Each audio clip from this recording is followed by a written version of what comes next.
Hallelujah.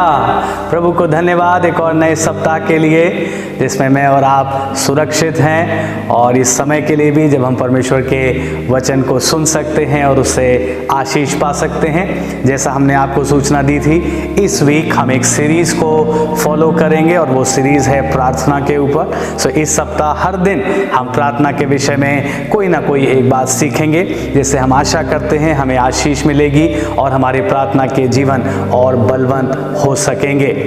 यूँ तो मैं और आप प्रार्थना करने वाले लोग हैं, हम प्रार्थना को जानते हैं, प्रार्थना महत्वपूर्ण है, इस बात को भी जानते हैं, और हमने प्रार्थना के विषय में बहुत सारी परिभाषाओं को भी सुना है।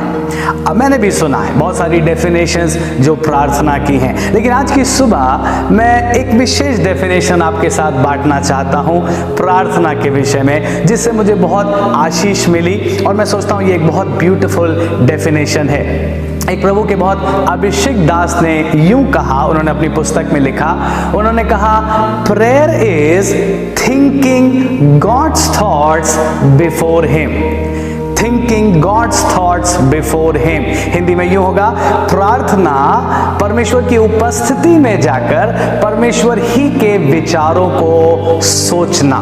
ना थोड़ा इस बात पर ध्यान दीजिए, कई बार मैं और आप प्रार्थना में जाते हैं, लेकिन जरूरी नहीं है कि हम पूरे समय परमेश्वर के बारे में ही सोचें। कई बार हम प्रार्थना में बैठकर भी बहुत सी चिंताओं के विषय में सोचते रहते हैं। हम प्रार्थना में बैठ करके भी अलग अलग स्थानों पर हमारा ध्यान चला जाता है, और कई बार हम खुद ही परेशान होकर कहते हैं ओ हमसे ठीक से प्रार्थना नहीं हो पा रही है। सो ये परिभाषा बहुत बहुत अच्छी है, बहुत उचित है कि प्रार्थना वो है जब हम परमेश्वर की उपस्थिति में जाते हैं और परमेश्वर ही के विचारों को हम सोचते हैं। ना मैं ये नहीं कह रहा हूं आपसे कि मेरे और आपके विचार परमेश्वर को ग्रहण योग्य नहीं होते, या हमारे विचार हम नहीं परमेश्वर के सामने रख सकते, नो नो नो नो।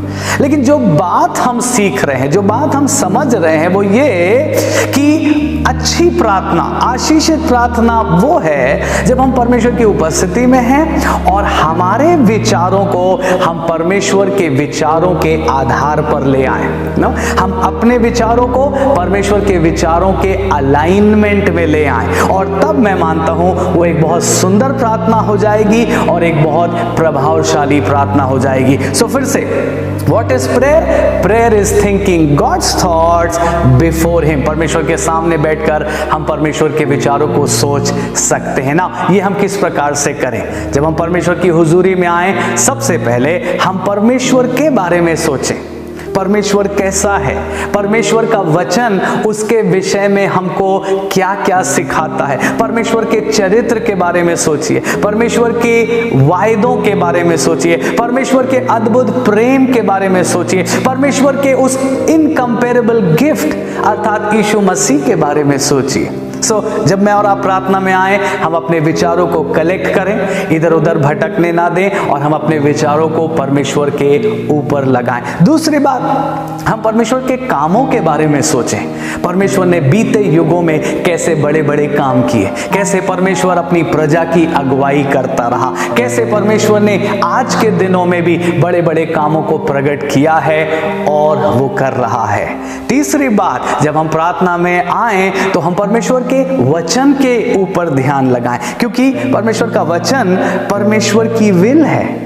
आमीन। परमेश्वर का वचन परमेश्वर की मर्जी है, बल्कि मैं और आप अगर थोड़ा भी परमेश्वर की मर्जी को कहीं से जान सकते हैं तो वो परमेश्वर के वचन से है। There is no other source जहां से हम जाने कि परमेश्वर की मर्जी क्या है। सो परमेश्वर के वचन पर ध्यान करें।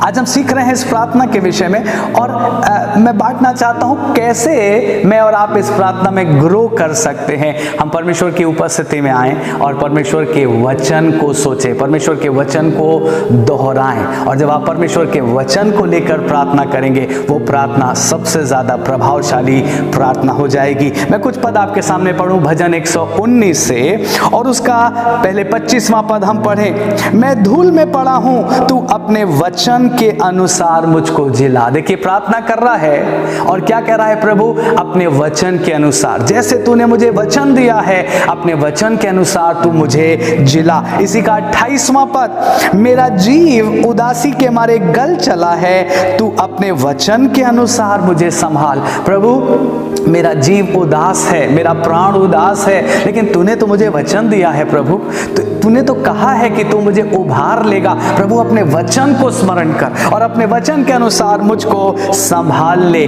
वर्स 49 देखिए, जो वचन तूने अपने दास को दिया है उसे स्मरण कर, क्योंकि तूने मुझे आशा दी है। और फिर 50वें पद की पहली लाइन, मेरे दुख में मुझे शांति उसी से हुई है। मुझे और आपको परमेश्वर ने वचन दिया है, मुझको और आपको परमेश्वर ने प्रतिज्ञाएं दी हैं और उसी से मुझे और आपको शांति और आशा मिलती है। इसी का वर्स 169 एंड 170, हे यहोवा मेरी दुहाई तुझ तक पहुंचे, तू अपने वचन के अनुसार मुझे समझ दे। मेरा गिड़गिड़ाना तुझ तक पहुंचे, तू अपने वचन के अनुसार मुझे छुड़ा ले। ये भजनकार क्या कर रहा है? He is praying the word of God. आपने ठीक सुना, praying the word of God. जब मैं और आप भी परमेश्वर के सम्मुख आए प्रार्थना करने के लिए, बेस्ट है हम परमेश्वर ही की भाषा को, परमेश्वर ही की वोकैबुलरी को, परमेश्वर ही के वचन को परमेश्वर के सामने प्रेजेंट करें। हम उन प्रार्थनाओं को याद करें जो बाइबल में लोगों ने की है, हम उन प्रार्थनाओं को याद करें जो प्रभु यीशु मसीह ने हमें करना सिखाई। और जब मैं और आप परमेश्वर के वचन के आधार पर परमेश्वर के सामने प्रार्थना करेंगे, हमारी प्रार्थनाएं सचमुच फ्रूटफुल होंगी और उसका जवाब आएगा। आपको याद है बाइबल में लिखा है, आकाश और पृथ्वी टल जाएंगे लेकिन परमेश्वर का वचन बिना पूरा हुआ नहीं टलेगा। मेरे और आपके प्रार्थना के जीवन को हम और कैसे सुंदर बनाएं?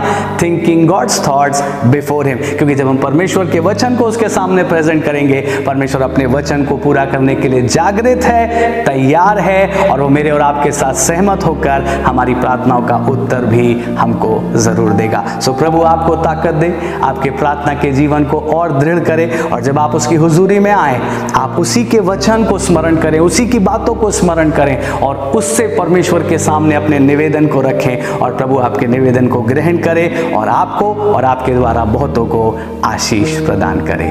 प्रभु आपके साथ हो।